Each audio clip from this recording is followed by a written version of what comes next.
Choose the wrong information according to the passage. Mətnə əsasən səhv məlumatı seçin. Dolphins jump over the water. Delfinlər suyun üzərində tullanır. Mətnə əsasən bu məlumat doğrudur, yanlış deyil. Çünki qeyd olunurdu jump out of the water. Yəni qayıqlara yaxın üzüb və sudan tullanırdılar. Daha sonra people love to watch dolphins. İnsanlar delfinləri izləməyi xoşlayır. Yenə mətnin sonunda people love to watch them deyə qeyd olunduğu üçün bizim B variantımızda doğru məlumatdır. Dolphins use sound to find food. Delfinlər qida tapmaq üçün səslərdən istifadə edirlər. Mətndə yenə bu cümləmiz qeyd olunduğu üçün düzgün məlumatdır. Dolphins are fun, smart but unfriendly. Delfinlər əyləncəli, ağıllıdır, lakin səmimi deyillər. Yəni dostcasına deyillər.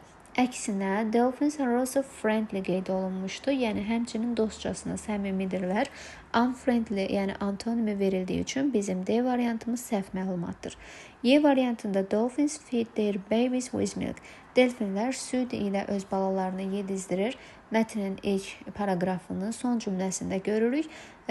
They feed their babies with milk şəklində. Demək ki, Y variantındadır ki, məlumat da düzgündür. Səhv məlumat D variantında qeyd olunmuşdur.